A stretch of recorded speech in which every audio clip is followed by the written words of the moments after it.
कहानी माँ की आखिरी इच्छा। एक बार एक बूढ़ी माँ को उसके बेटे ने एक वृद्ध आश्रम में ले जाकर छोड़ा। इस माँ का ये वही इकलौता बेटा था जिसके लिए इस माँ ने जीवन भर संघर्ष किया। इस बेटे के लिए वो सब कुछ किया जो एक माँ को करना चाहिए।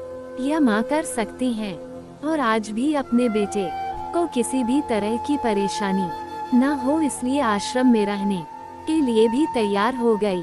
वृद्ध आश्रम में रह रही माँ हमेशा अपने बेटे को याद करती, मगर बेटा केवल साल में एक बार उसको मिलने जाता या फिर फोन पर बात कर लेता।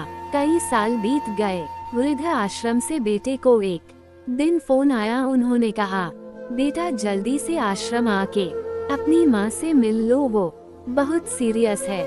बेटा जब अपनी बीमार माँ के पास पहुँचा तब वह अपनी आखिरी सांसें गिन रही थी। बेटे ने अपनी माँ से उसकी आखिरी इच्छा पूछते हुए कहा, माँ मैं तुम्हारे लिए क्या कर सकता हूँ बताओ। माँ ने कहा, बेटा इस आश्रम में गर्मी और मच्छर बहुत ज्यादा है, यहाँ पर कुछ पंखे लगवा देना।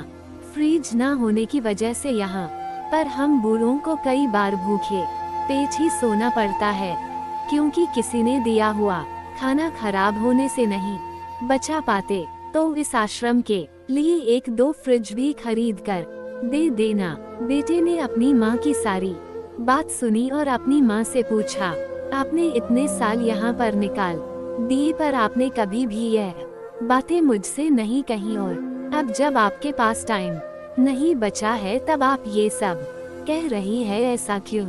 माँ ने बेटे को जवाब देते हुए कहा, बेटा मैंने गर्मी, भूख और पीड़ा सहन कर ली, लेकिन मुझे पता है जब तेरे बच्चे तुझे यहाँ पर छोड़कर जाएंगे तब तू ये सब सहन नहीं कर पाएगा। इसलिए तेरी सुविधा के लिए मैं तुझे ये सब लगाने के लिए कह रही हूँ। दोस्तों, माँ की ये आखिरी लाइनें किसी भी बेटा या बेटी की आंखें खोलने के लिए सक्षम है। इतिहास हमेशा अपने आप को दोहराता है। अगर आप चाहते हैं कि आपके साथ अच्छा व्यवहार हो तो आपको भी दूसरों के साथ वैसा ही व्यवहार करना पड़ेगा।